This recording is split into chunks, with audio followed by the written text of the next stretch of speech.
But is there a remote control for the PowerPoints? Is this the one? Okay. Hello, welcome to this session. My name is Ariel Hauge. I'm with the Independent Evaluation Office of the UNDP. It's my pleasure to welcome you to this session. We do have a panel of colleagues, respectively Colin Kirk from UNICEF, Andrea Cook from UNFPA, and Mr. Hashim Kabir, who are going to be hosting the technical workshops in the afternoon, and who we will wish to bring to the podium to introduce those workshops, and that's part of this session. But for the sake of timekeeping and Mr. Schweinfest's presentation, they will come up here. We'll give 1 hour or run till 12 o'clock based on the initial presentation and discussions, and then we will convene the other members of the panel to introduce the workshops. It gives me then a great pleasure to invite Mr. Stefan Schweinfest to speak to us. I'm not sure how much of an introduction he needs to you, but I should make it all clear to you all that he's the director of the Statistics Division at the UN Department of Economic and Social Affairs. As such, the Secretariat to the UN Statistics Commission, also to the Interagency and Expert Group on MDG indicators, and now also SDG indicators, on all manners of aspects of SDG data. He is the main man, but he has had a deep involvement with the matter of statistics in the UN arena in many ways. He's also been Secretary of the UN Committee of Experts on Global Geospatial Information Management, and will have many reflections. We will have a discussion and reflections based on that, as I say, before we convene with the other panel members. Stefan? Yeah. Hello, everybody. Sorry for my voice, but after surviving the Statistical Commission last week, I was knocked down a little bit. Thank you, Ariel, for the introduction. I do have a PowerPoint presentation. Perhaps we can have the first slide. Oh, it's me who's controlling this. Oh, well, almost. One. There we go. Okay, well, thank you very much to the organizers for having me here. I see many on the invitation letter, I see many partners and friends here. So they asked me to prepare a light PowerPoint. I was wondering whether this is an oxymoron when you put the word light before power. I have 10 slides, so that should not be too bad. And then later on you have the other panel where they're making advertisements for the afternoon. So I'm the only one up here not running for president. I don't have to. So I wanted to share with you that I was just joking with Susanne Früh, my German friend over there, who introduced me to the world of evaluation. I was living 25 years very happily without ever talking to an evaluator. That changed dramatically about 2-3 years ago, and now they seem to be everywhere. I mean, we had an MDG, hi Deborah, we had an MDG evaluation, and now this is my third speaking engagement with evaluators, with UNICEF and UNDP and UNFPA. And I'm now part of an evaluation of the World Bank data system, so it works both ways. And now we have, of course, the system-wide evaluation of statistical capacity building. So I have 5 points I wanted to talk about today. First, a bit about evaluators and statisticians. Second, reflection on metrics and indicators. The third, I have to talk a little bit about the Interagency and Expert Group on SDGs. Nowadays, I cannot talk anywhere without mentioning the IAEG SDG at least 3 times per minute. I wanted to say a word on disaggregation, because disaggregation is, of course, the statistical translation of the political concept of leaving nobody behind. And now, as I have you as a captive audience, you will have to endure a little bit of advertisement. What do we do in the statistics division on gender statistics? And that is meant to be an appetizer, because my colleague Francesca Groom, there she's sitting, will make a full presentation of our program in one of the workshops this afternoon. So let's start with a reflection on evaluators and statisticians. We are not afraid of numbers. This is good. Both. You're not one of those that are running away at a dinner party when I say I'm a statistician. By the way, I'm having a running social experiment. Sometimes I say I'm a statistician, and sometimes I say I work in information management. And the reaction is markedly different. When the statisticians, they immediately change the topic on me. When I say information manager, they think, oh, that's very interesting. So we both professional groups believe in evidence. This is, of course, the basis where we meet. We work on evidence as statisticians. Evidence is a very central theme for your work. I think we are also, as professional groups, aware of the limits of quantitative information. And note, this is a director of statistics who is saying this, so you can quote me on this one. I love my statistics, but I also know their limitations. I think we both do not like to be regarded as police and the ones that are always looking backward, but I think we all strive and hope to be seen as the ones that are looking forward. Of course, as statisticians, we always measure backwards, but we hope that it will have an impact on information use in the future and better decision making.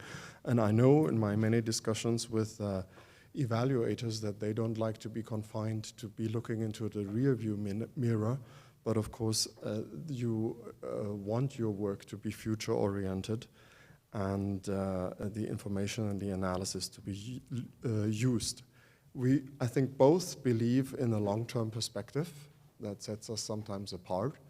I don't say this very often in the UN, but there is life after 2030. Everybody is now looking until, maybe not my life professionally, but there is life. I'm coming from a universe where we had just the almost 70-year celebration of the Statistical Commission.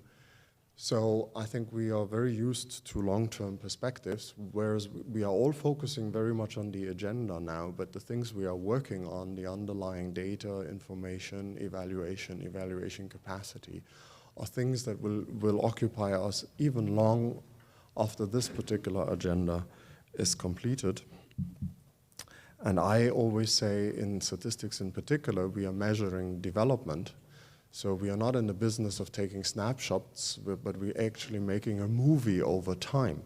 Because what we are really measuring is the change over time. It's not so much the data item for a particular year that is relevant, but we want to put them in relation to each other and see how things are evolving over time. So there is an inbuilt long-term perspective in our job. And then I found one other thing that we have very strongly in common. This is the objective to build national capacity.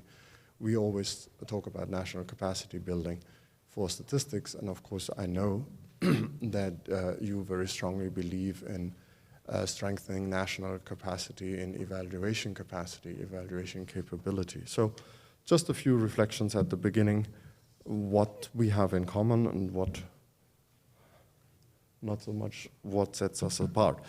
Now, reflections on the words metrics and indicators, and I noticed that you used metrics in the title of this event, and then you put in brackets, I think, other measures and indicators. So I wasn't entirely sure, perhaps there's a little bit, we have to have a dialogue on how you use the word metrics.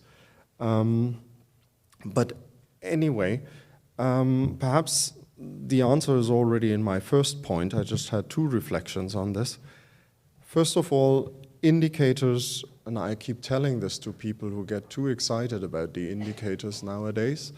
I'm saying the poor indicators can't do it all alone. Everybody is looking at the indicators, But the indicators for me are only the tip of the iceberg. What I rather like to talk about is national information systems.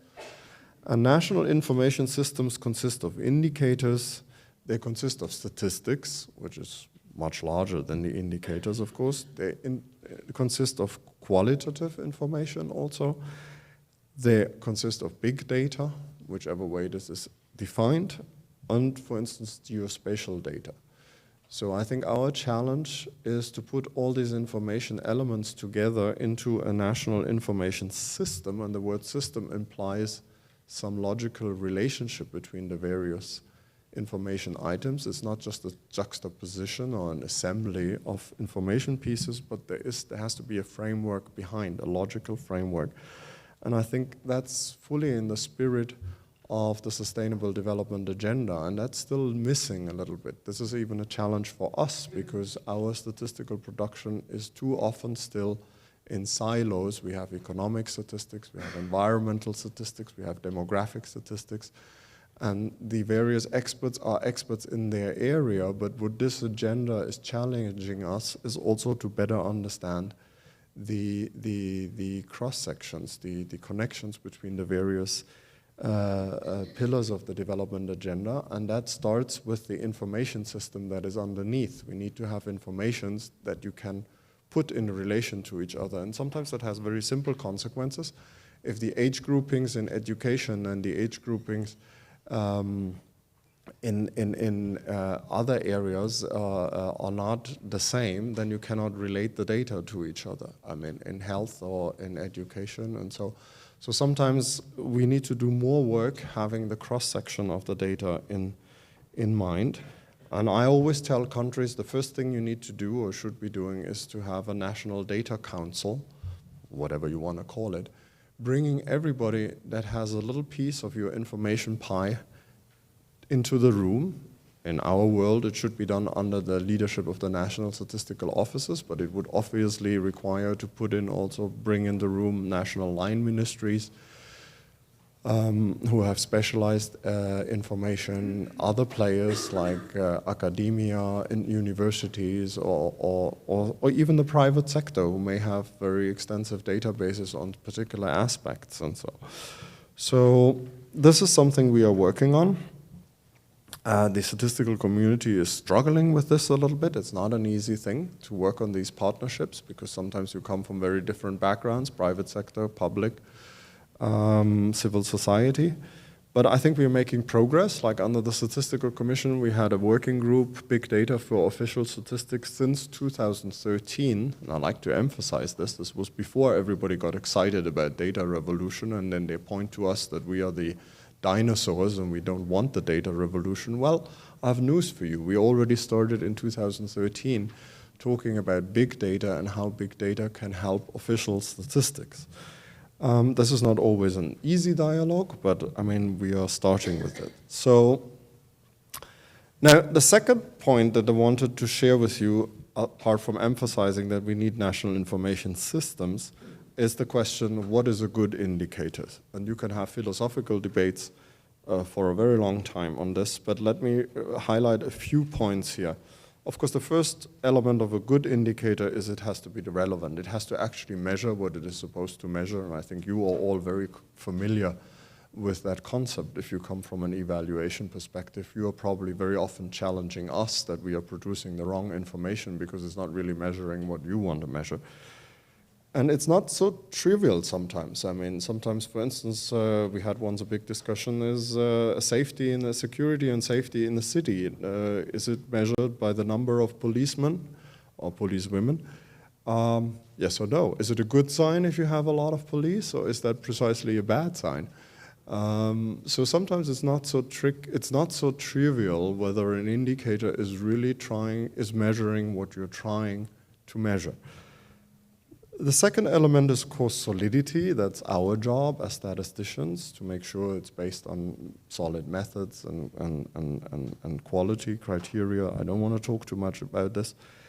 A third criterion for a good indicator at our level, at the global level, for me as UN statistics chief, is over time and across space comparability. Over time, comparability is important for everybody, even at the national level. Of course, precisely because of what I said earlier, what we're really measuring is not the situation at one point in time. What we are measuring is development. That's the core element of what I'm trying to capture with my numbers. And for that, I have to have consistency over time. It's very dangerous if we have some ad hoc measures now in a run for a baseline in 2016, and then countries run out of money and nothing happens for 10 years, and in 10 years somebody else comes and runs a quick study and comes up with a data item for that particular country, and of course it's only a question of time until somebody divides 2025 by 2016 and says things have changed that much. That may be right, but the best way to make sure that this is a correct statement is methodological over time consistency, and that's why we always argue don't come from the outside and measure things in countries. Teach countries themselves how to measure it, and then they can do it consistently over time and ensure that the way the survey has been conducted in 2016 is consistent with the survey that may only be conducted again in 2023 or something like that. So over time consistency is of course generally important, but across space consistent comparability is basically the essence of our work at the Statistical Commission, because we define norms and standards that enables comparison, and not only comparison, but also simply aggregation. I mean, if we want to talk about Africa or some regional totals, you have to be sure that the numbers are all compiled according to the same songbook. And statistical standards are not considered to be a straitjacket, because actually the statistical community works since 70 years on those. It is really the essence of our work. It's a common language so that chief statisticians from very different countries can actually communicate with each other. And in fact, the main reason why we don't have to worry about implementation of standards is because it's in the interest of countries to implement international norms, because then they will get help. If they invent their own if they were to invent their own statistical system, they would be on their own, because how can I help them? What we do, what the international community does, of course, is provide capacity building according to international standards, and that enables also South-South dialogues. Somebody from country A can call somebody in country B only to ask, how did you do that? How did you solve that particular problem? How did you deal with difficult to count population elements in your census? If they all follow the same UN recommendations. So this is, standards from our perspectives are certainly not a straitjacket, and I think many of our standards, national accounts, census, are very widely followed. I would say universally followed. And then there's a last element. We were in the topic of what is a good indicator is credibility and communication also, because if you can't communicate an indicator, if people don't understand a highly complex index and you have to give them 70 pages of a README file, it is very difficult for the indicator to do its ultimate job, namely to affect people's behavior and their decision making. If people don't understand it, or even worse, if they don't believe you, if the number is not consistent with their experience, then the indicator will not be able to do its ultimate job, which is to change behavior and decision making. So that's what we really want indicators to do. So credibility is for us very important, and that has many implications on transparency and explanations of methods and consistency with methods, international methods, etc. Okay. My third area is the Interagency and Expert Group, SDG, and maybe some of you know about this and others don't, so I'll go through this a little bit fast, but if there are questions, perhaps I can respond to that in the discussion. So the Interagency and Expert Group of the SDGs indicators is a subsidiary body to the Statistical Commission. It was created by the Commission last year. It consists of 28 senior statisticians. This is from countries in a regional balanced manner. This group was put together So it's very important that this is representative and it's technical. There was a predecessor, the IAEG MDG, so we didn't just make this up last year, so that existed already 12, 13 years before. And the name indicates when we say experts, we mean national experts. So the E in the acronym stands actually for the national representation. The A is, of course, for the agency participation, and it goes back to the fundamental assumption that the international agencies and the country experts have to work together to have a global indicator system. So the IAEG has a long-term mandate. Some people only think of it as this indicator machine that is supposed to come up with the list right now and then they would disappear. That was not the design. The IAEG SDG is going to be here for 15 years. And they will be helping us once the indicators have been approved now, and they have been approved last week, to work on the methods, to work on the data traffic, who is collecting the data, and they will identify data gaps. They will not work on the data gaps. For that, we have another group, the so-called high-level group on capacity, coordination, and partnership. And this IAEG SDG will help to put the annual reports together for by the Secretary General to the General Assembly, so at the global level. So in 2015-16, they worked in an open consultative process to develop the global indicator framework, and we have that now proposed 230 indicators. They cover all the 169 targets.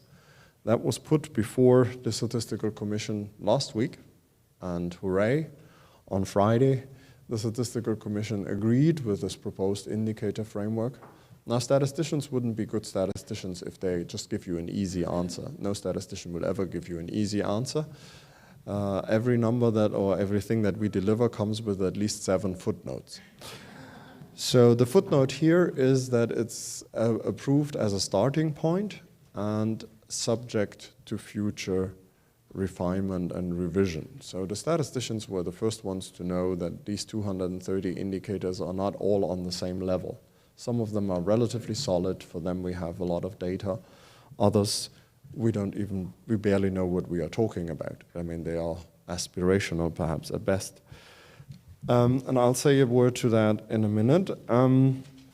How we structure these indicators. What's happening next? It goes before ECOSOC and the General Assembly. It's a little bit out of our hands now. The Statistical Commission, for which I'm the Secretariat, has done its work.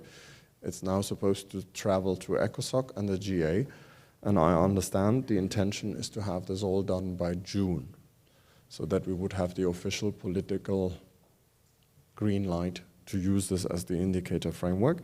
The idea is to have this ready before the high-level political forum in July.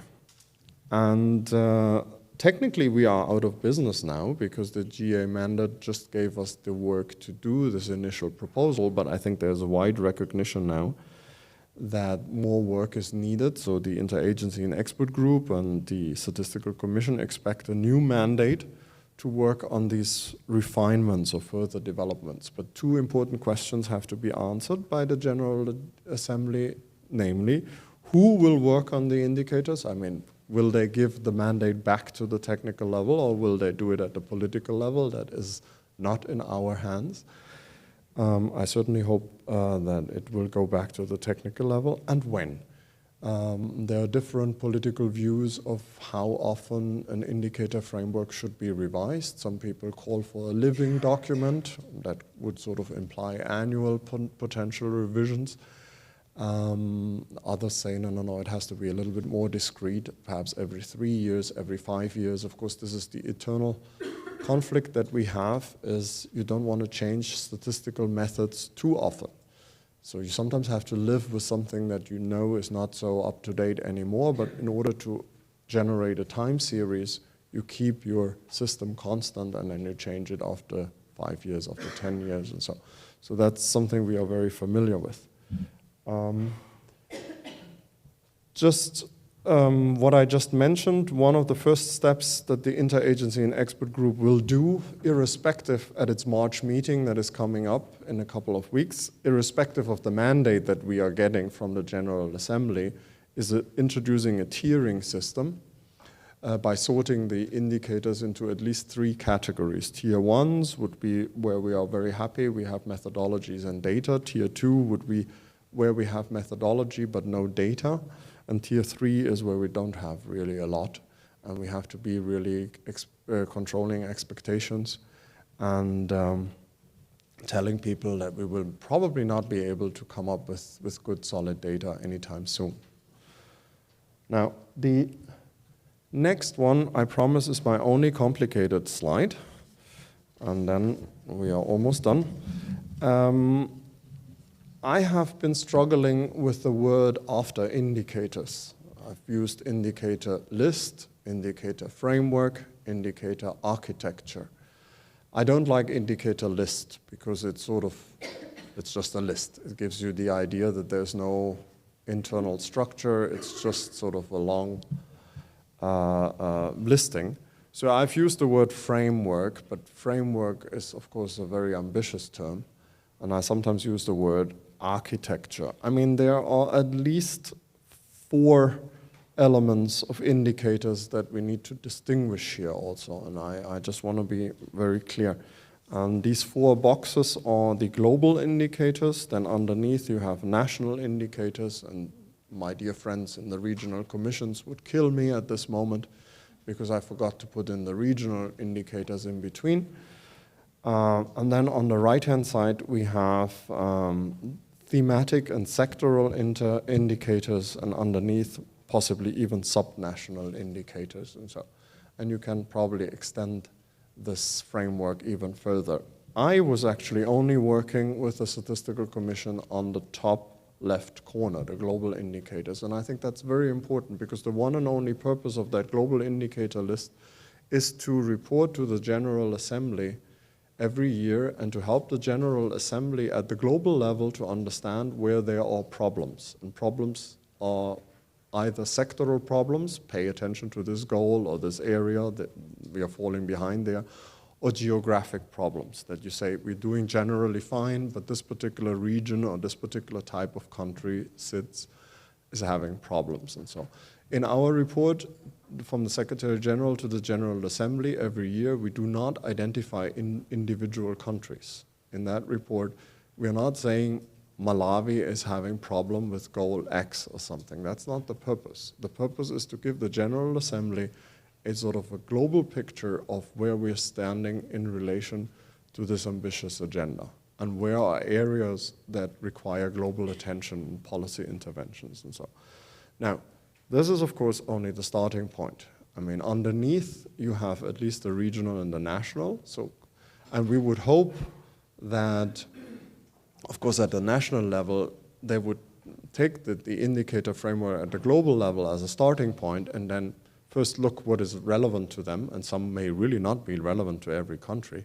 If you are a landlocked country, you're not worried about anything that has to do with beaches or oceans or something like that. So this is not a political statement that there are some things that are not relevant for every country, period.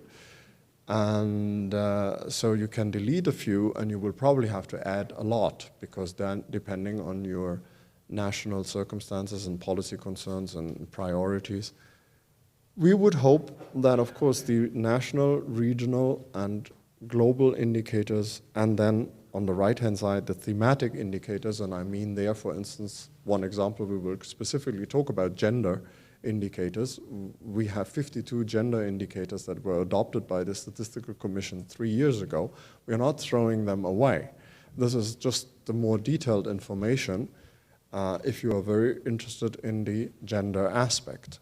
And it's the same for children. UNICEF has 150 or so indicators. There are health indicators. There are many areas where we have a lot more detailed information. And I expect there to be lots of interesting sectoral reports where we look at particular aspects of the agenda. Now, we are trying to keep this all together through the indicators so that we're not contradicting each other. And that is done through proper standards. In the middle, I would actually would like to put their standards in disaggregation. So, I mean, the national and the sectoral should be disaggregated information of the global information that we're having. And through the standards and the definitions, we should make sure that all the information is consistent. So I would like you to have that picture in the back of your mind so that we distinguish between global indicators and other types of indicators. Okay, one word on disaggregation. This is very important. Of course, as I said earlier, the political concept of leaving no one behind translates into the statistical world as we have to make sure the coverage is full and we have disaggregated information. So that's our job. The IAEG SDG has in the preamble an overarching principle of data disaggregations, sort of a commitment to the various dimensions of disaggregations. There are population groups as they are specified in the agenda. Sometimes there are target-specific disaggregations, for instance, by specific country groups or something like that, vulnerable groups. Now, 2 words of caution where we are struggling as statisticians with the disaggregation. It's sometimes if we are seeming a little bit hesitant and not running down the disaggregation highway, there are 2 main reasons. One is simply cost. Disaggregation is very expensive. I mean, if you take surveys as a source, you increase the number of disaggregation elements, you have to dramatically increase the sample size in order to have meaningful results. So we just have to be aware of this. But, I mean, surveys are, of course, not the only source. We also have censuses, which give you broad coverage, and we have administrative data, and we have big data. And big data can, I believe, help in the disaggregation. And so that is one concern. I mean, it's not that we don't want disaggregation. We just have to be honest and say, if you want to have it disaggregated in so many ways, it's going to require additional investments. The other concern is privacy and confidentiality. We have to be very careful. We statisticians are very aware of the fundamental bargain that we have with citizens. The citizens give us their information through a census or a survey, and they only give us the information if they trust us that we do not identify individual information. I'm not putting your tax information on the website or your personal information on the website of a statistical office. So we are very strict there. This is a fundamental bargain between the respondent and statisticians. And we have to be very careful nowadays because the tools that we have are very, very powerful, especially in the area of geospatial information, which is a little bit new and I've just learned to work. With geospatial information, you can literally look into everybody's backyard and know if you have very detailed cartographic information and you cross-reference this with statistics, you create very powerful tools and you would very quickly have personal information on one particular farmer that is perhaps the only household in a big rural area. And we have to be very careful so that we, in our quest for disaggregation, do not make the accident of revealing personal information and destroying the trust in the data collection process, and that would be a disservice to all of us. Okay, I'm overstaying my welcome. I'll be very short on the advertisement for our program, and Francesca will give a much more detailed information. Statistics division in DESA, we have a very comprehensive gender statistics program. You see there all the elements: data publication, methodological work, normative work. Some of you may be familiar with that. Let me jump right away to the last point. I think I'm particularly proud of the program strength, what I call the double integration. And let me explain that. I think our program in gender statistics is fully integrated in the sense that data work, methodological work, and capacity building work is all done in the same division by the same people and sometimes by the same person. And that is very strong. So the person that is working on methodology is also the person that goes to a workshop or goes to a country to see whether that really works on the ground. And that will affect how we define norms in the future and how we collect information. So I'm very, I truly believe that these three pieces, data, methodological work, and capacity building work, you can't take apart from each other, or if you do, you pay a price. And the other element of integration, of course, our gender statistics program is fully embedded in the rest of our statistics program. So it's close to our census program, to our survey program, and so on and so forth. So I mean, it's not an isolated piece, but it's integrated with all the other statistical areas that we do. And for the reasons I mentioned at the very beginning, integrated statistics is a challenge for all of us in the future. So I'll stop here, and I'll be foolish enough to put my email address at the bottom. Well, the first thing is our website, and there you would find, I'm sure the organizers will put this somewhere where you can easily get this information. You can check out our website, UNSD in general, or the gender program in particular, and you also have my email address in case you wake up at 3 o'clock in the morning and say, I very much disagree with what you said in public, and then just write me. That's why I didn't put my telephone number there. Thank you very much. Thank you very much, Stefan. Before we now all jump on him to hold him to account for all ambiguities present in the SDG framework, I'd like to invite the panelists who will be chairing the technical workshops later, Andrea, Colin, and Hashim, to join me here so we can marshal discussions from here into the discussions in the afternoon. If you don't mind, but then we will open the floor for discussion, reflections, questions to Stefan.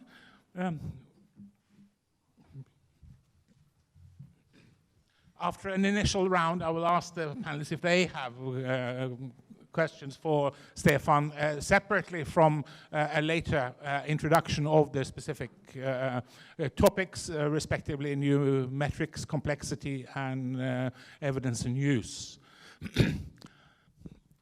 I will defer to Deborah Ragg for her first reflection or question, please. Deborah. Thank you so much, Stefan, for that very interesting and enlightening and always calm and deliberate and humorous presentation on statistics. You make statistics so much more fun, I think, than some of us experienced. And in evaluation, statistics have been part of our life, I think, in our training and our practice. So it's a natural relationship we have. So my question has sort of two parts to it. I also feel, as many have said yesterday and throughout time, that it's the name of the games at the country level. And to get sustainability, we need ownership. And to get genuine ownership, we need capacity. So we're going to fail if we don't really start focusing, and as it was said yesterday, that capacity building is the name of the game, that we need to make capacity building have a much more prominent position. So in thinking strategically how we do this, and positioning in the UN, when this system-wide evaluation comes in about statistical capacity building and where we're at and what we've succeeded and what we need to do better, can we time a movement to actually capitalize on those results, get our capacity building efforts ready to go, and launch forward in response to that evaluation and other calls for capacity building that are in the SDG document. So how do we actually now start walking the talk and put capacity building at the forefront while we do our day jobs of doing the global work as well? How do we really operationalize that? And the second part of that is, as evaluation community needing to do the same thing as the statistical community, how do we do that together? Is there an advantage to joining forces on national capacity building in evaluation and statistics that you can see? Maybe there's some barriers or it would be a hindrance, but could there be a synergy there as well? Thank you. Would you wish to comment, or we'll take a few? We'll take a few and then have a round of reflection. Hand behind here, please. Indeed. Thank you very much. I am Rashmi from India. I have a couple of observations or questions. First of all, an excellent presentation. and I congratulate you for that. We have seen that in various developing countries like India, we have a lot of data gaps, and in some cases, the data is contradictory, and many organizations are collecting data, so there is not any synchronization in it. Say, for example, one program in India was evaluated 42 times, and a lot of contradictory reports and data was available, and we don't know how to synchronize or how to reconcile with that kind of data. Another thing is, when we talk about the general evaluations, we don't have any data on ownership of assets by women, as well as the unpaid work or time used by women. So how we are going to measure these things, or is there any emphasis on these issues? Thank you. We'll have one or two more. May I please remind to introduce yourself with your name and the organization you represent. I had here in the first instance, and then I have a couple more before a round of a response from Mr. Schweinfest. I'm Sonal Zaveri from the community of evaluators South Asia, and I have two comments. The first is that we're talking about no one left behind, so these are the populations that are the most difficult to reach, and we're talking about national capacity development. So what is national capacity? Is it just the government, or are we going to talk about the other multi-stakeholder groups that actually do reach these populations? So have we thought about that sort of capacity development? And the other question I had was, when we are looking at some of the indicators, have we thought about looking at the sex ratios? Is that a very important part of the data that we need to collect and address? Because that has various implications and nuances, and I'm not sure whether that's adequately addressed into the SDGs. And right behind, thank you. And then we'll have a round of reflection. Archana Patkar from the Water Supply and Sanitation Collaborative Council, UNOPS. Thank you for that excellent presentation. I was really interested in your categorization of the three categories in the MDG period, and now looking forward to the SDGs. And you describe them as having data and methodologies, or insufficient, one or the other, or the third, where we needed to look at new methods and sources completely. And I just had a few questions, given that really in the MDG period, some of the methodologies we know were gendered in themselves. I mean, particularly some of the really established forms of data collection and analysis, including household surveys, which are a big part of our information systems. And looked at the head of household in a certain way, do not really lend themselves at all to this new framework where we look at inequalities and focus on leaving no one behind. Secondly, do we really have methodologies that have looked deeply at transformational outcomes such as empowerment?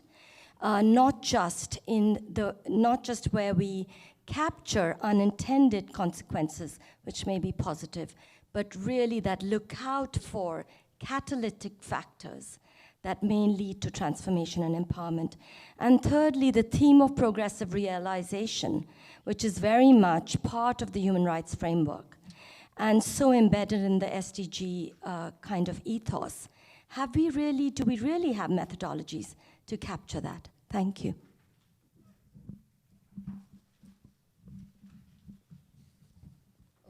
Okay, I'll try to be brief, and then we can have a second round, I hope. Okay. Deborah's question, country level and ownership capacity building. I mean, I couldn't agree more. I continuously say I can't wait until we start capacity building, and I've several times said every day that we still discuss indicator frameworks is a day lost for capacity building. So I mean, I've been strongly advocating now to draw a line somewhere. We can still discuss indicators for a while longer, and they will get marginally better. But at some point, we really have to start with the real thing, which is capacity building. And that, I mean, my office is very familiar with that. I hope that the system-wide evaluation will help us to do it more effectively even, because I know that the whole UN statistical system, which is all our friends and colleagues throughout the UN, there are various statisticians all over the UN, and we have certain mechanisms in place to work together. But I mean, that can always be improved, in particular when it comes in terms of sharing planning, and so that we don't have 2 or 3 agencies that are active at the same time in the same countries, whereas other countries don't get any attention or something like that. So I do hope that some of those recommendations of the system-wide evaluation will really give us concrete hints how we can do that better. The big bang would, of course, be also investment. I mean, it's coming back to money, money, money. I mean, I'd be happy to go forward with capacity building, but it will require a lot of resources. And so that goes then a little bit beyond even the system-wide evaluation, because, of course, many of the actors right now in capacity building are the bilaterals. So we need to make sure that we can also find a mechanism to bring them in. Some countries are very present, in other countries with capacity building. So we have to, how do we harness the UN system to coordinate that too, which are not resources proper from the UN. Joining forces with the evaluators and the statisticians, I do believe so. I mean, we don't have any good practices and so, and I do believe there are certain distinctions with all due respect. I mean, you have the professional backgrounds are different. You are much more analytical. We take the picture and provide the information, the data, and then we sort of stop, and that's sort of when your job starts. But perhaps on the level, I mean, I believe very much at the country level. At the country level, one could perhaps run a pilot project before you try to do that at the global level, where things get awfully complicated very fast. Perhaps one could try to find a country pilot where one works on statistical capacity and evaluation capacity at the same time. I do not know how these things are organized at the country level. I believe the evaluators in the government are usually not in the same institution as the National Statistical Office, but maybe looking around the world, there are countries where those are close and they would lend themselves to pilot projecting. Evaluation, your question was that I think I heard a little bit out of your question that when you do a national evaluation, you sometimes may have the problem that you have too much data. I mean, or you find data all over the place and it's not clear how it's related to each other, or you have nobody to turn to. So that is a problem, and I mean, that's why I emphasized the national data system. And I believe that the national statistical offices have to change their mindsets. They are too much producers of a product, information, and I think in the future they have to become much more not the producer of this product, of the numbers, but they have to become a service industry that they help to put all the numbers that exist in a country together in a coherent, even if they don't come from the official national statistical system. But I think the situation of the future, in the past, it was the minister calling the statistician and saying, do you have a number for this? What's the number for that? I think the situation of the future is going to be that the minister calls the statistician and say, somebody threw just that number at me.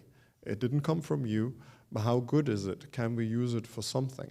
So the statisticians have to become more of a service provider, that they can help to assess the quality of various information systems and how they're related to each other. Asset ownership, you were asking specifically. It's funny you should ask, because Francesca will talk about this in the afternoon. Perhaps Francesca, you can. Our chief of gender statistics, because our EDGE project is looking exactly methodologically in these two areas of asset ownership by women and entrepreneurship. No, yeah, she's nodding. So for once, the director got it right. What is national capacity? That's a very interesting question. And of course, you're right. I mean, we are focusing primarily on our counterparts, which are the national government agencies, but there is capacity outside there. We don't have any history or any immediate plans to build capacity with non-governmental stakeholders, but I, in the spirit that I said, at the national level, you have to develop your national information system. I believe at the national level, you can do a lot more in terms of big data and data revolution and using non-traditional sources and working with partners than at the global level. At the global level, everything immediately becomes a turf battle and a governance issue.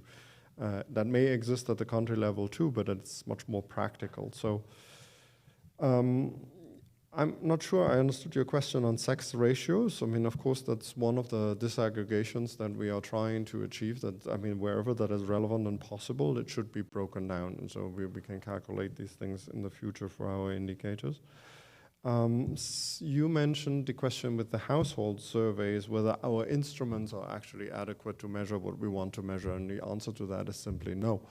And we know that, I mean, because if you don't capture the intra-household dynamics, you do not know whether somebody within a household is left behind. You do not necessarily understand whether there are serious gender distribution problems inside a household. So yes, we will also need to complement our existing tools and refine them in order to have better information. And then there was a question about the connection with human rights frameworks. That's also something where we have difficulties at this time. And the area of human rights measurements, and so of course some of it codified in Goal 16, but not only. They are difficult for us to measure. We know economic statistics and demographic statistics and environmental statistics now, but these rights statistics, institutional statistics, and so these are the new statistical areas. And nobody has ever accused the statisticians to be fast or hasty. It takes us a while until we get our act together. It took us a couple of years to have the system of national accounts. So I think what we will observe over the next couple of years is sort of a parallel development where we will use some of the information and evidence and at the same time develop solid methodologies, and I think we need both. We cannot just do one or the other. And we have to live with that ambiguity and these parallel processes for a while.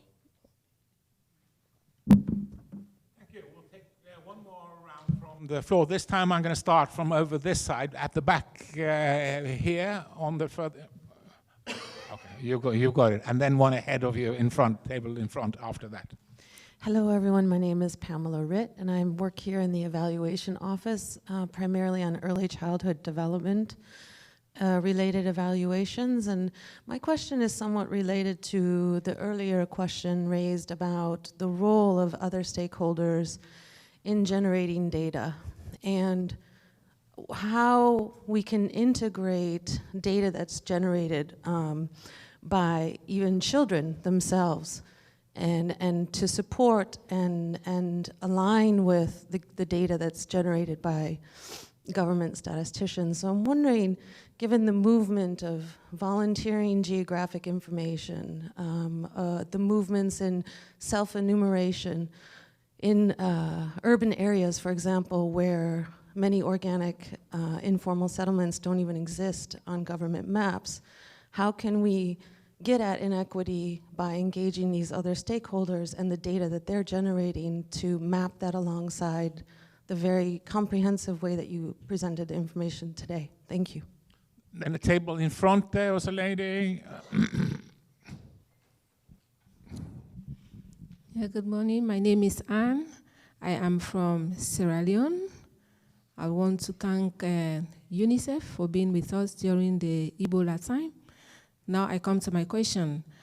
I want to know, how do we build the capacity of everybody, not just the technical people, not just maybe those of us that will be implementing, but if we don't want to leave anybody behind, how do we build the capacity of everyone to be part of the evaluation, to evaluate? Yeah, so that people move from being just respondents to really, really be involved in the evaluation. They are able to understand the targets, they are able to fully understand the SDGs, and they are able to set their own indicators of success, and they are able to measure those successes progressively alongside with the technical people. Then we have one at the front here, and then on the next row here, we'll round it off. Hello, my name is Ziad from IOCE, which is the International Organization on Cooperation and Evaluation. Thanks for an amazing presentation. That was Statistics Made Fun, which always helps. And it was also, what was interesting in the presentation is presenting what is being done, but also the limitations, which again is greatly acknowledged. I hear the floor talking about partnership, so I won't dwell too much into that. I have two questions. One is there any safeguards yet on the quality of data and the coherence of data?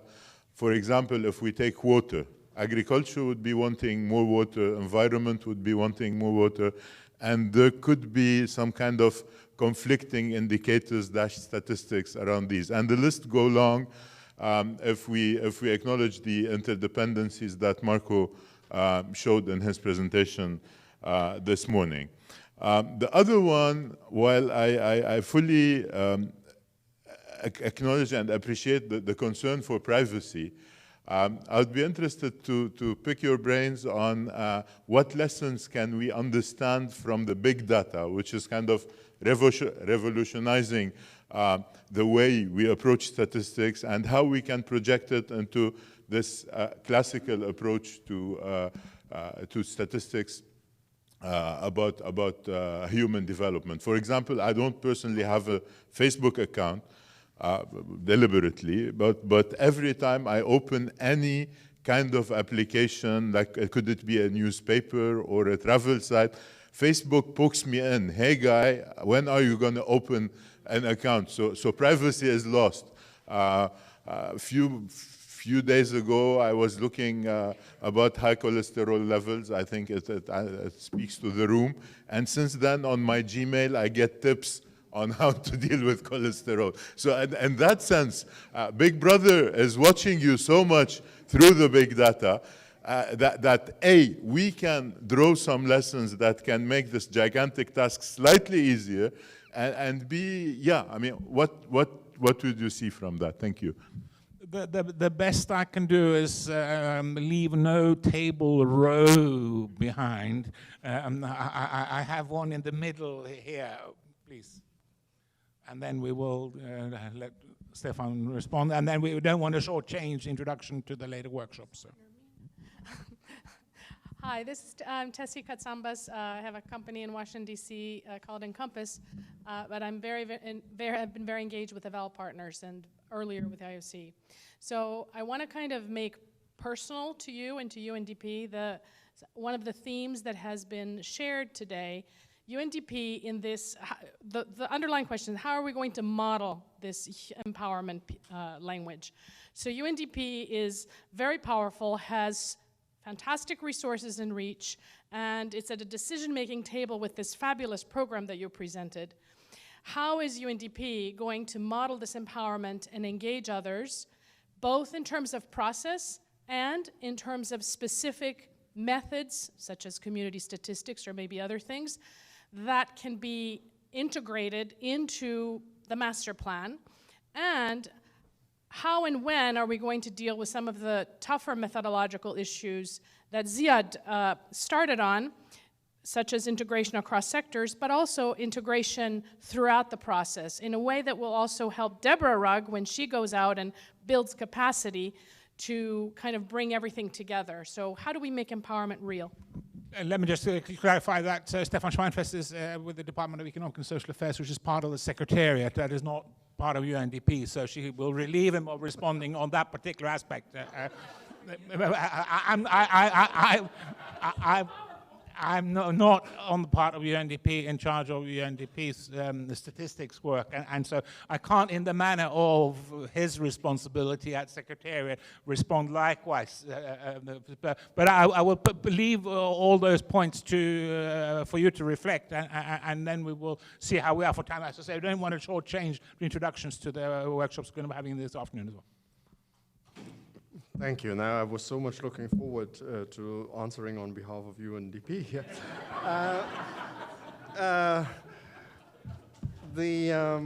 I've lived my whole professional life in the DC2 building, and UNDP is just in the DC1 building, so I've been looking at them my entire life. But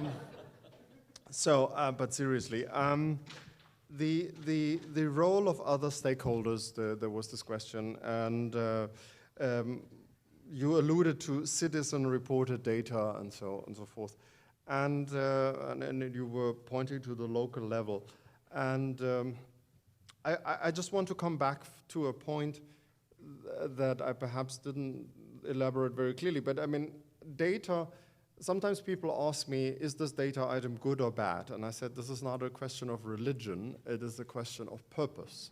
So a data item may be good for one purpose and may not be good for another purpose. So I think we all have to also learn to understand what an early estimate that is very shaky may be very good for addressing an emergency situation, but it's not very good to make a fiscal decision to base your entire policy for the next 10 years on. So it's just, I mean, just as one example. And if you remember my chart there, I had the global and the national and even the local level. So I think I'm responsible here for global level statistics. So I'm having, to be entirely blunt, difficulties with incorporating citizen-reported data into the UN official database that the Secretary General will give to the General Assembly, but that's not my purpose. I totally agree that at the national level, and a lot of what we are discussing can be much better done at the national level than in my office. If you have specific studies and you're studying certain social or economic phenomena, or perhaps even in a particularly affected or vulnerable region of the country, you would want to collect as much information as you possibly can. And you would want to have a mixed bag of official information. What does your census say? How many children are there actually in this particular area? And mix that up with information on the living conditions that may be coming from the concerned children themselves. And you can replace the word children with any kind of vulnerable population group and so. So I think we will have to learn that we need different sets of information for different purposes. And I'm looking forward actually to especially these partnerships. They are popping up now left, right, and center at the national level. I know, for instance, our colleague from the Philippines, the chief statistician from the Philippines, has told us just last week a couple of interesting stories of what they are doing. And as I said, I believe you can do much more at the national level, depending on the circumstances, because the moment things come to me, they have to be globally comparable, and that is a very hard line, and because I need data for 193 countries that I can entrust the Secretary General to give to the GA and to assure him that when he puts the data from Bangladesh next to the data from the Central African Republic and the next to the data from Haiti, they are actually meaningful, can be compared. So there are different levels there. But I'm quite looking forward. I always say the data revolution is happening at the national level, and I'm quite looking forward to learning some of the case studies and so. You were following up the question from Senegal on how do we build capacity for everybody. This is in the same vein. I'm perhaps not in that business, but I do, as I just said, the national statistical offices have to become service providers and explain also to people what data mean. And I think one thing that is perhaps reassuring is that we statisticians have been very much focused on the data production process. And then I always jokingly say we are the only production process in the world who leave our product at the end of the assembly belt. When we are done with our statistics, we are happy. We don't worry too much what happens afterwards. And I always say we need to learn to open the factory gates and carry our data into the sun and have them used and have a feedback loop also then into our production process. So data literacy is becoming a more important topic also in our professional community, so that we are not only responsible for how data are produced, but also how data are read and understood, and so. And that goes perhaps, and there are now increasing programs we are developing on data literacy, and that is important, so that as you mentioned, that people need to be enabled also to use the data and know what they mean and what they can use it for to play their role as the citizens that hold local, regional, national, and global governments accountable. Quality safeguards, and you mentioned water. Now, water is particularly difficult because water is everywhere. Of course, I mean, you mentioned various functions. So I talked earlier about statistical frameworks and the and this is exactly what happens. If you look at water as a production factor because a company needs water for their process, and water as an environmental phenomenon, those data may not match. So I think we need to learn more how we create integrated systems, and we have been working on that. There is something called a system of integrated environmental and economic accounting. We have been trying to integrate environmental factors into the classical national accounting frameworks to do the green GDP calculations. These things are at various stages of advancement, but the underlying idea is to use the cross connections and make data better that way. I mean, because if you put all the information elements that you, for instance, have on water together, you probably improve the quality of all of them if you check the consistency. You mentioned, you made a better eloquent description of big data, their beauty and their dangers than anybody could do. I mean, big data are very valuable and they are being used. And for instance, one use of big data could be if poverty data or something like that are highly correlated with telephone use or something like that. The idea of using telephone information or banking information to estimate poverty in certain areas is very tempting. But I would strongly advocate that we need both. How do you know that it's strongly correlated with poverty? Because you have an official source. You had a survey in the first place that told you who is poor in this particular area, and then you could correlate that with the telephone data. The way you could put these two things together, if you only have money for a survey every 5 years, you do the survey, you still need the structural data. It's not big data versus official statistics. I mean, every now and then you need the classical statistical tools to set the frames. But in the years in between, if you know that you don't have the money for a survey every year, but you know that a particular variable is highly correlated with something that you can observe much more frequently, you can use the big data to do the interpolations, for instance. So that's a very classical example, which I think where official data and big data can beautifully operate together.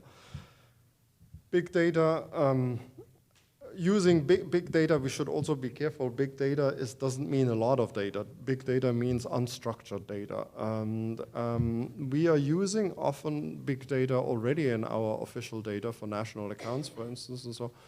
And there's nothing wrong with that. You just have to anonymize them. I mean, there are procedures for this. And you pointed to some of the difficulties if you don't do that and you let the data travel together with the personal information. Things like personalized advertisement will happen because now they have not only your interest and I mean your consumer behavior, but they have your email account attached to it. And that's exactly what we want to avoid in the future, unless the individual, of course, deliberately reveals that information. That is always the prerogative of the individual, but should not be the prerogative of the statistical office or a public information manager. On the question on UNDP, unfortunately I'm not UNDP, but I'm UN, proudly so. And I know for outsiders it's sometimes not clear what's the difference between the secretariat here in New York and the fund. But I think we work really more on these questions on integration that you also at the global and methodological level, because I only have an office here. I do not have country offices. And of course the truth and the music, coming back to the very first question over here, is going to happen at the country level. I mean, but I think I'm looking forward to working very closely with all our friends and colleagues in the UN system so that we also, perhaps as a consequence of your very enlightened evaluation, and you guide us forward, how we can work together, those people of us that sit more at the Secretariat in New York and work at the conceptual level, and the people who are actually responsible for the country level. And sometimes, sadly, we don't even know of each other. I mean, there may be somebody in a UNDP office at a country level that is being asked to help a country on statistics, and they are not necessarily aware that we have a statistical offices here in the UN just across the street. And those are some of the things that we as a UN really have to address in order to be credible to help the countries with these very ambitious agenda. Thank you. Thank you very much indeed, Stefan. Indeed, data and statistics are a big part of the challenge and the opportunity that at our hands and our table as we go forward on the evaluation side as well. And it's very much, in fact, what defines technical workshops that we're going to be having this afternoon. Without much further ado, I was going to then pass on first to Andrea, then Colin, and then Hashim with their thoughts how to engage with this in their respective workshops this afternoon. Andrea? Good morning, everyone. It's a real pleasure to be with you. I'm the director of the Independent Evaluation Office at UNFPA, and myself and my team are facilitating a workshop with the representatives of different constituents in the gender and evaluation communities this afternoon. And I'm just going to sort of set the scene and have people thinking perhaps over the lunch break about the things we're going to be discussing. We started yesterday with a very sort of bird's eye view of things, and we've been coming down a level today, and I'm very grateful for Stefan to really set out what the global indicator framework is and how that links to national and subnational and regional dimensions.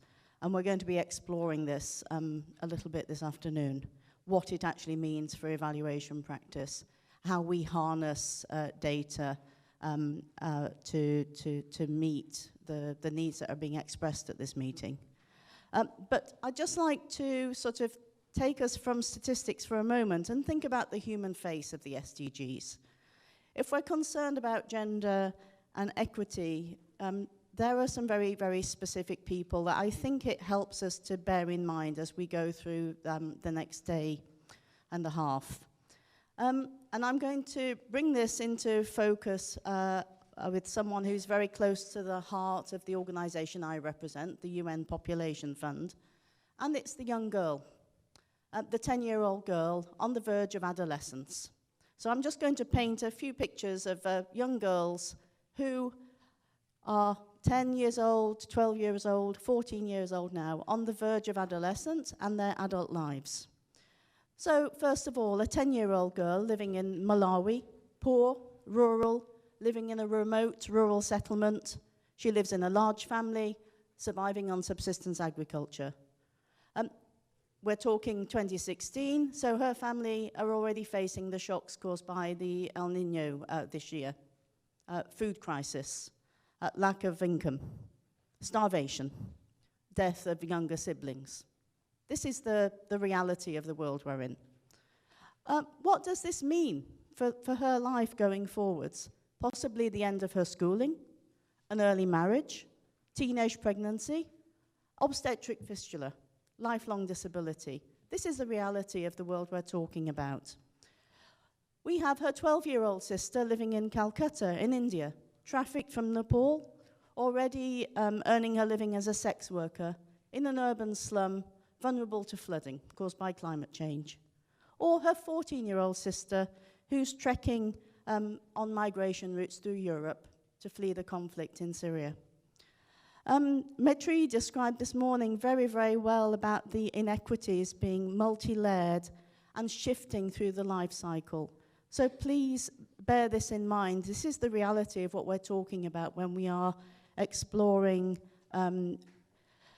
agenda focus and equity focus in our statistics, in our evaluation practice, and in our policy making, as David expressed very powerfully this morning.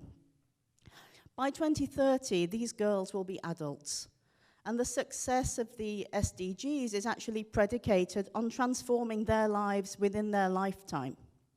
And this is the challenge that we have to face of capturing these transitions in the data.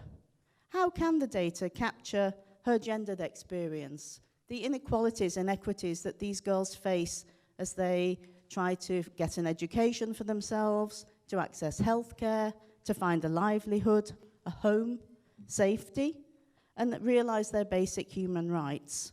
And as has come out, I think, very powerfully this morning and yesterday, above all else, how do these girls realize their own voice and agency through these processes? And how is that captured in the data? How is that captured in our evaluation work? It's a very significant challenge. How can the data capture their alternative life paths? If we do things right, if these intersectoral interventions come together, how can they progress their education through secondary school? Choose a partner of their own choosing. Work out when and how to start a family, how they will look after their own children, and how they will secure a safe future for themselves and their families. All of these things have to be realized within the next 15 years if we are to be on the road to achieving the SDGs. So looking into data analysis and use, I mean, as Stefan has said, this work doesn't stop when we have the data. We all know that. There are many evaluators in the room. But how can we, through our evaluation practice, capture the impact of the policies and programs that would support these girls to move into alternative futures? How can we learn from individual experience, community experience, and explore that at national and global levels? How do we check in on what these girls want for themselves, for their own futures? It's not just about a master plan for the future, as some of our speakers over the last half a day have said so powerfully. So getting to grips with these issues is at the heart of Agenda 2030. And it does mean a sort of a change from business as usual for evaluation practice in relation to the SDGs.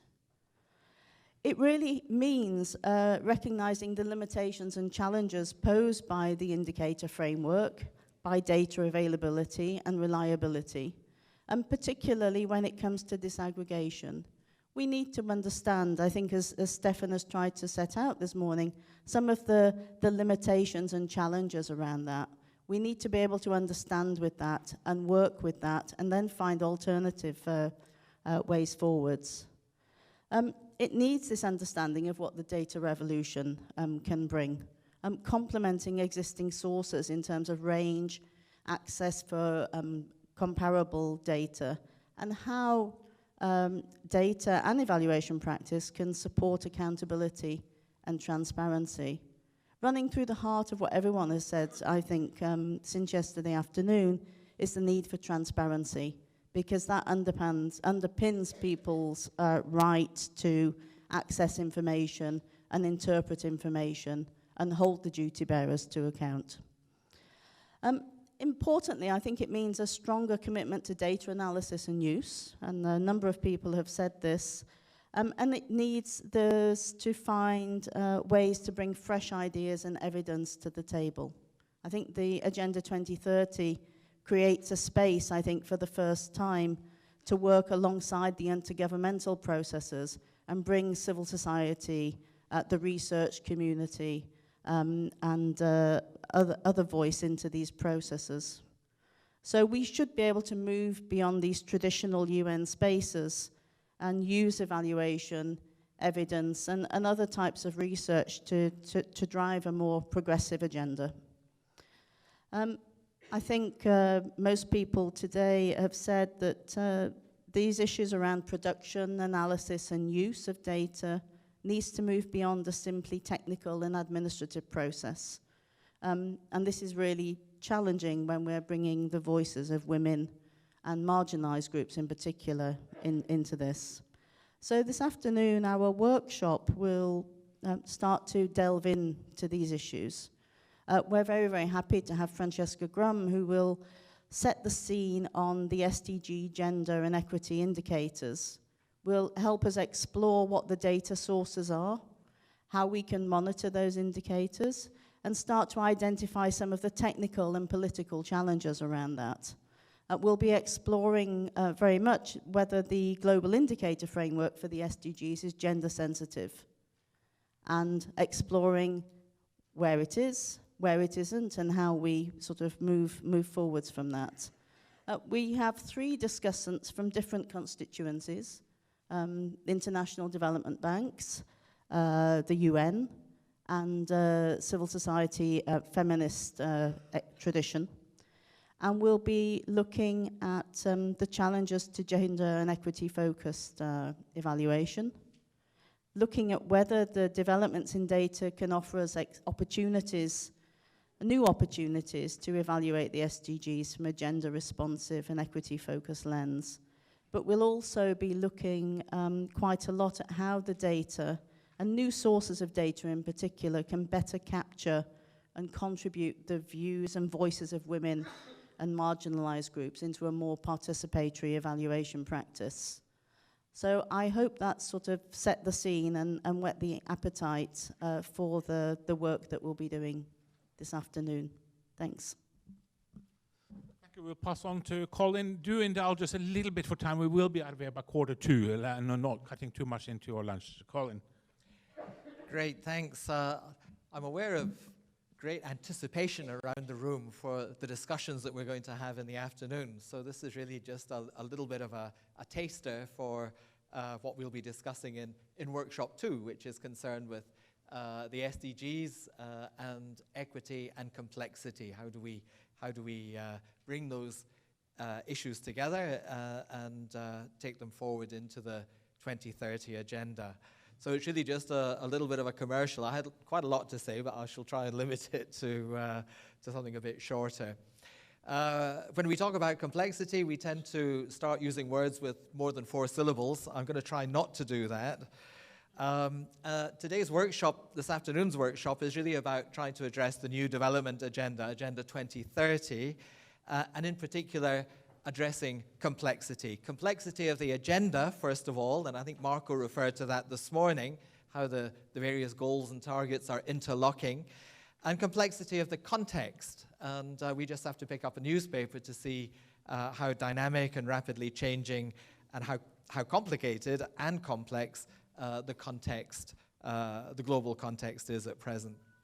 So what questions and what challenges does this pose for evaluation?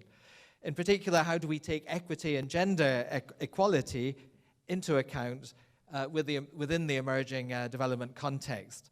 What's the way forward? What's the role of evaluation in a world of increasing complexity? Who needs to be involved? What needs to be done? And how should it be done? And in a world of complexity, can we still claim that evaluation will really tell us what works, what does not work, and why, which is the formula we generally trot out when somebody asks us what is evaluation all about. Does that really hold water as we go forward into the new agenda? So maybe just a word, first of all, on the new agenda. I think I don't have to flag up, having had the discussion from the panel this morning and the various interventions around the room, that the new agenda is indeed complex and that the context is indeed a complex context. So faced by complexity, the first instinct is to try to make things simple. The keep it simple principle, what is it? The KISS principle, keep it simple, stupid principle. But what if things are not simple? And there's lots of interesting psychological research which looks at how quickly our brains try to move fast. We try to think quickly, and then we make mistakes as we do that. Especially if things, as I say, are not simple. So Albert Einstein allegedly remarked that everything should be made as simple as possible, but not simpler. So a very Gnostic philosophical view there. More simply, he also said, if you can't explain it to a 6-year-old, you can't understand it yourself. To which Groucho Marx said, wait for it, if a child of 5 could understand this, a child of 5 could understand this, send someone to fetch a child of 5. that's actually a serious point, because just as we've been saying, we need new voices, we need fresh understanding. And of course, here we are in UNICEF House, where we should, more than we do perhaps, listen to children of 5 or children of 8, children of 10, young people of 14 and above. But seriously, it's not so much the problem that we live in a complicated world that poses the problem. It is that the world is increasingly chaotic, a world of complex interlocking systems and subsystems, generating changes which are hard to predict, hard to understand, and seem to be beyond control. In this setting, the best laid plans can go astray. And of course, the promise of development has always been, we have a program, we have a plan. So in thinking about how to evaluate the SDGs, it may be helpful to look back at the MDG period. And first we have to note that the MDGs were very poorly evaluated. Very few evaluations were specifically focused on the MDGs. So we need to do better this time around. And we also need to ask ourselves, why has there been such limited demand for evaluation during the MDG period? Arguably, the MDG enterprise was an attempt to render complex development processes simple by providing clear goals and targets. In line with results-based management thinking,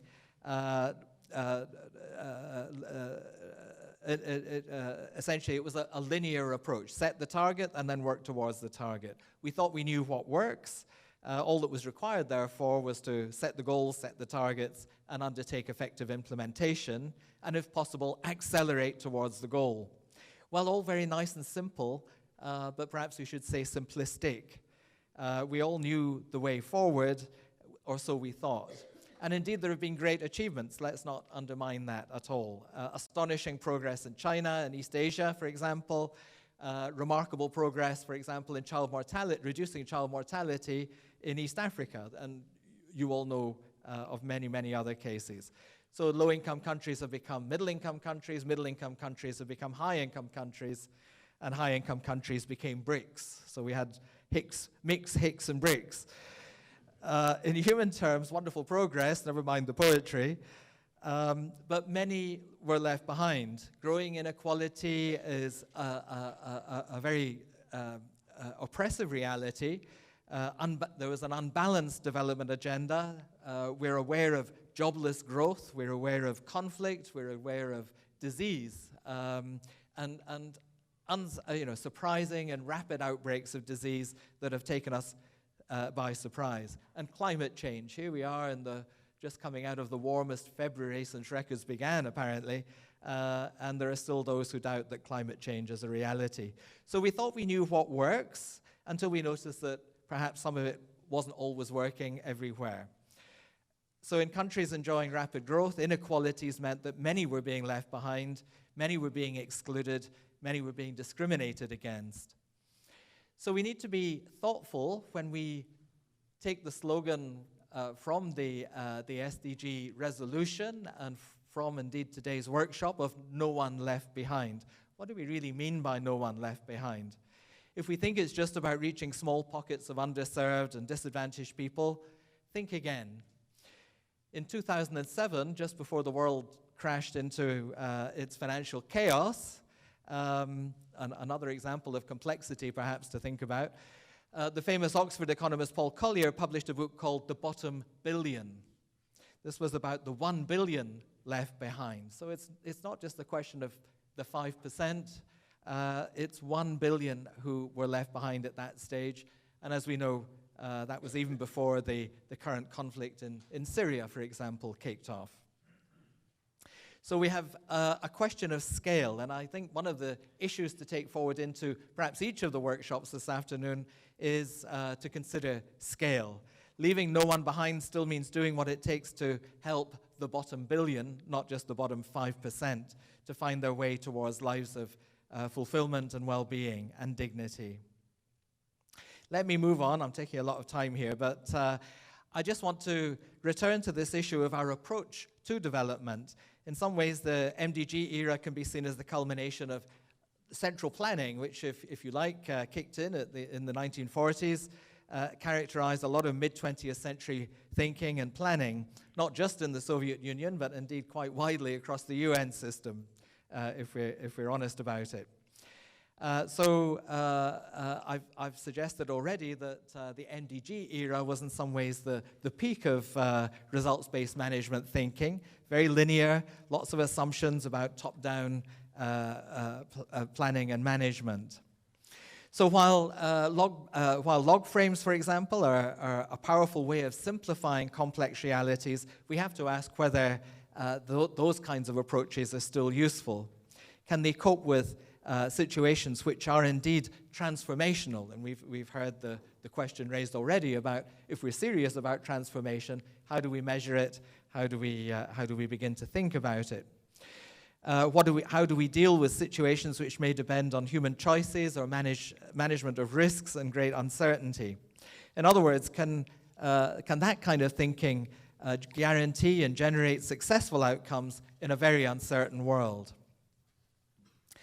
I would like to put on the table a second point for us to think about in our workshop this afternoon, but perhaps more widely across all three workshops, and that is that evaluation approaches have also been rather linear, and they've tended to oversimplify complex realities. Theory of change, for example, we all talk about it, we all use it in our work. It can be a powerful approach, but it can easily be a very linear and limiting approach. So we need to think about that when we're talking about situations of dynamic change, when we're talking about trying to achieve transformational change. So let me try to pinpoint that. Do we as evaluators need to abandon the toolkit that we've been using for the last 20, 30 years? Do we need new approaches and methods which are more agile and more adaptive? In short, do we need something which looks a little more like monitoring, dare I say it, guiding interventions through formative interventions rather than looking back, as we often have done with ex post evaluation and indeed impact evaluation? Arguably, the approach known as developmental evaluation is one way forward here, perhaps. So we need to think about adaptive approaches. We need to think about whether these are up to the task of dealing with deeply rooted structural inequalities, including gender inequality, which is, of course, one of the key focuses of our discussion today. A related point, we've heard the word already today, concerns what we've called intersectionality. In other words, there's very often not one cause for a particular kind of deprivation, but many causes for a particular kind of deprivation or inequality. So we need to think about what intersectionality means and how we can address it, and what it means for breaking down the stovepipes, the silos that we all tend to work in, including our own agency identifications within the UN. So one way of doing that, perhaps, is to take a lesson from Robert Chambers' book. In Kathmandu in November, he spoke about the need for what he called eclectic methodological pluralism. I said I wasn't going to use four-syllable words, but I think I just did. In other words, he was urging researchers and evaluators not to be limited by a single approach, but to adapt approaches, methods, and tools to context. And this, too, I think, might be a useful point for discussion. Pluralism, I think, calls for enhanced methodological sophistication, because we need to know what tool is suitable for what purpose, what approach is relevant and likely to be most productive against a particular purpose. So we need some degree of methodological sophistication. The final point I'd like to make really picks up on what's already been said, so I'll try to be very brief. And it's the question about who should undertake evaluation. There's a tradition of evaluation experts being just that, experts. Is that really the way forward in a world which is changing and opening up in so many ways? Agenda 2030 calls for country-led development and country-led evaluation, recognizes the need for evaluation capacity development at country level. And of course, we've just been talking about the need for statistical capacity development, I think at all levels, but particularly at country level. I think we can all agree that capacity development is needed. But to address complexity in a complex world, do we need to consider a wider range of skills and competencies? Do we need to think about a wider range of roles? We currently distinguish in a simple way between commissioners of evaluation and those who actually undertake evaluation work. But do we need to think about evaluation activists, and I think there are a number of those in the room already today, lobbying for more and better evaluation and for uptake of evaluation evidence. This might be a role particularly for national evaluation associations. And do we need, building perhaps on Anne's comment from Sierra Leone, do we need local community-based evaluators? Do we need barefoot evaluators, to use an old-fashioned adjective? And when we consider evaluation capacity development, do we need to think about raising awareness within civil society more generally? Do we need to think about who is able to serve as a trainer, which is a specialized field in itself, when we're talking about building knowledge and building capacity for evaluation? Do we need to reach out to the media and all the specialisms that lie out in that direction? So, in other words, I think we need to open up the agenda. We need to think about who can be involved and the multitude of ways in which we can all be involved in work around evaluation. So the point here is that if complexity is the new normal, how do we arrange our roles and how do we rearrange our efforts in new and innovative ways? A final thought, Deng Xiaoping, at the point where China was launching its reforms, its very successful reforms, supposedly said, cross the river by feeling for stones. In other words, with your stick as you cross the river, look for the pebbles underfoot. So as we think of ways of going forward today, it may be wise to think of this adaptive, step-by-step approach rather than seeking a grand and definitive strategy. And as Einstein said, we need to be able to explain all this to a 6-year-old. Thanks. Thank you very much, Colin.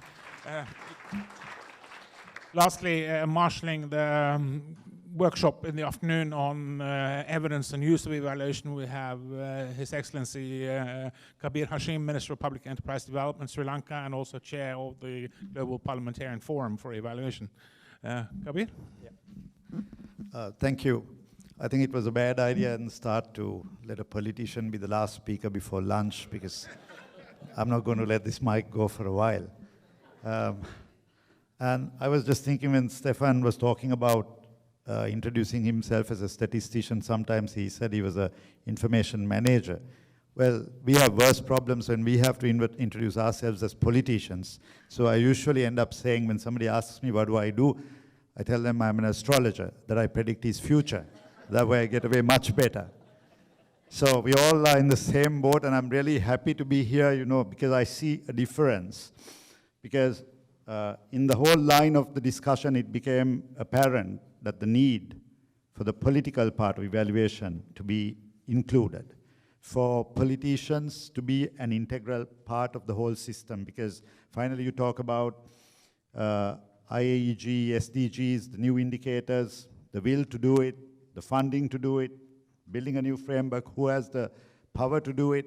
It boils down again to politics and government. So we're talking about, in our panel, the demand for and the use of evidence from evaluation, understanding the political economy of equity-focused and gender-responsive evidence. Now, most of the demand and use of evidence from evaluation must come from the largest group of end users, which is the government or parliaments. But really, does it? The role of evaluation in parliament has hardly been analyzed. It's hardly been looked at by the evaluation community or anybody. So how do politicians really think and work? We need to ask an important question. MPs, as people's representatives, are main stakeholders, are key stakeholders. But to what extent does policy evaluation really receive that amount of attention in Parliament? That is a key question. Parliament does rely on different forms of evaluative information. There are special committees, commissions, reports, policy research, development project evaluations being presented all the time, but in very limited forms. But the growing role of evaluation in parliaments are visible. There is a potential. And Sandra Spears, who did an article on the growing role of evaluation in parliaments, holding governments accountable, says, I quote, "The weak institutionalization of evaluation in Parliament is striking In the International Atlas of Evaluation, Parliament shows the weakest degree of institutionalization of evaluation across all countries compared to, for example, administration. Many parliaments only have modest resources and expert personnel staff, making it less feasible to conduct evaluations themselves. Parliaments, unquote. However, parliaments can be active users of evaluation, but more often the questions that are asked by MPs and from ministers are more on process and activities rather than impacts. So you need to build the capacity of the political economy. It's very important. So this has been one of the important things that we've been talking about for a while.